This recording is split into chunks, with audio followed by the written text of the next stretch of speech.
सज्जन जिंदल के नेतृत्व वाली जेएसडब्ल्यू ग्रुप ऑटोमोबाइल सेक्टर में अपनी मौजूदगी को और मजबूत कर रही। कंपनी अपने ब्रांड के तहत कारें और ट्रक लॉन्च करने की योजना बना रही। ये कदम एमजी मोटर इंडिया के साथ ज्वाइंट वेंचर के ऐलान के 1 साल बाद उठाया जा रहा है। जेएसडब्ल्यू ग्रुप ने एक नया ऑटोमोटिव डिवीजन शुरू किया है, जिसका नाम रखा है जेएसडब्ल्यू मोटर।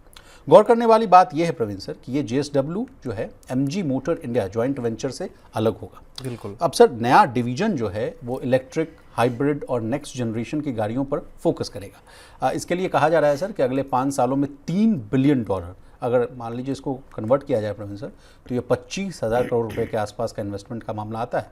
तो सर हम आपसे समझना चाहेंगे कि क्या है ये जिंदल ग्रुप की प्लानिंग और क्या बड़ा कुछ चेंजेस ऑटोमोबाइल सेक्टर में आने वाला है?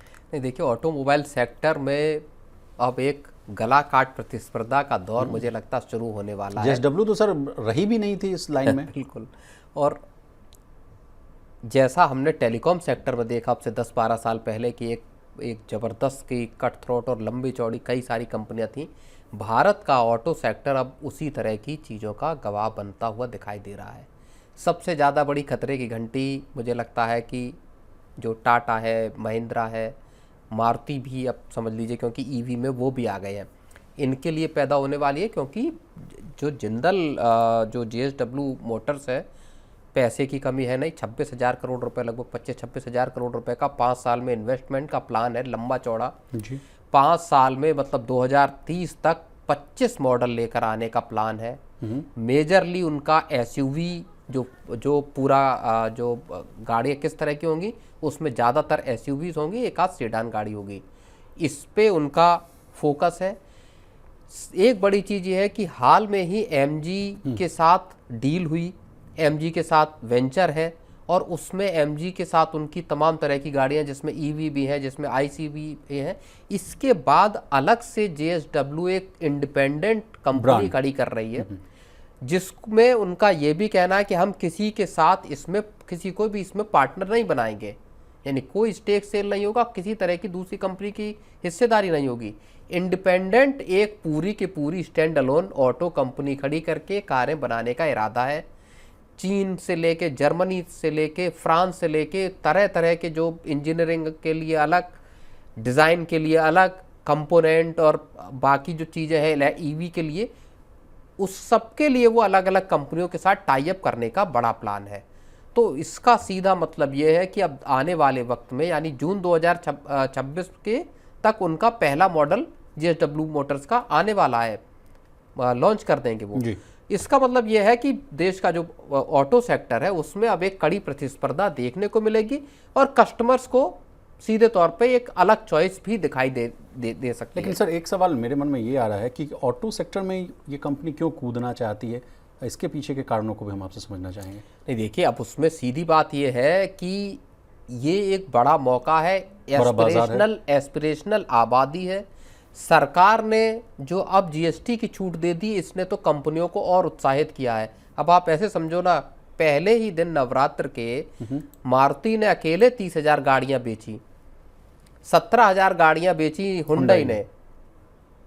तो सबको अगर आप मिला लेंगे तो 60-70 हजार गाड़ियां एक दिन में, अगर जिस मार्केट की ताकत ये हो कि 70-80 हजार गाड़ियां एक दिन में जहां बिके, तो उस मार्केट में फिर पोटेंशियल लंबे है। प्लस मारुति ही अकेले एक्सपोर्ट में 100 से ज़्यादा देशों में कर रही है। हुंडई दुनिया भर में अपनी गाड़ियों को भारत में बनाती है और बेचती है। टाटा से दुनिया भर के मार्केट्स में बेच रही, महिंद्रा बेच रही है।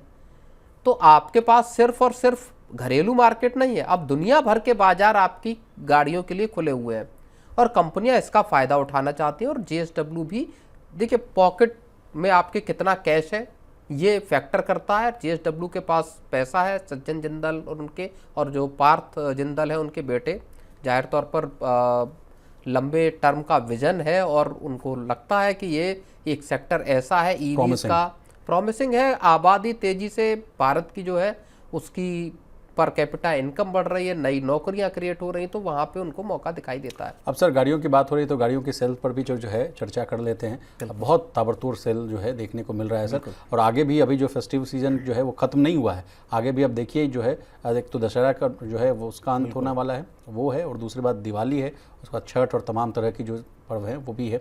तो क्या सर आगे भी और सेल्स देखने को मिलेगा, या दूसरा सवाल मेरा आपसे ये कि एडिशनल बेनिफिट्स जो है क्या आपकी भी बात हो रही है कि सर कोई कार डीलर्स हैं कि नहीं, क्या बातें सामने आ रही है? नहीं, बिल्कुल कार डीलर हैं, कार कंपनियां हैं, उनके जो ऑटो डीलर है वो संपर्क करते हैं। ऑफर्स अभी अच्छे खासे ऑफर्स हैं, और मुझको लगता है कि सिर्फ और सिर्फ ये डील सब दिवाली या छठ तक नहीं रुकेंगी। ये आप समझिए कि हर साल ऐसा होता है कि साल के अंत तक डील्स रहती हैं, जहाँ पे कि जो स्टॉक क्लियरेंस होता है आपके साल के अंत में, दिसंबर में क्रिसमस की सेल्स रहती हैं, तो वहाँ तक कम से कम अच्छे खासे डिस्काउंट रह सकते हैं। लेकिन ये चीज़ इस बात पे भी डिपेंड करेगी कि कंपनियों का जो स्टॉक पाइल है क्या वो निकल जाता है कि नहीं। हो सकता है अगर 70-80 हज़ार गाड़ियाँ एक दिन में बिकी हैं, तो हो सकता है दिवाली आते आते ही जो कंपनियों का जितना स्टॉक पीछे पड़ा हुआ था, आपका जो डीलरों के पास स्टॉक पाइलिंग थी, इन्वेंट्री जो थी वो सारी निकल जाए, और उसके बाद कंपनियां प्रोडक्शन उस लेवल पे क्या है जहां पे कि वो जो कंज्यूमर की डिमांड है उसको पूरा कर पाए। जी।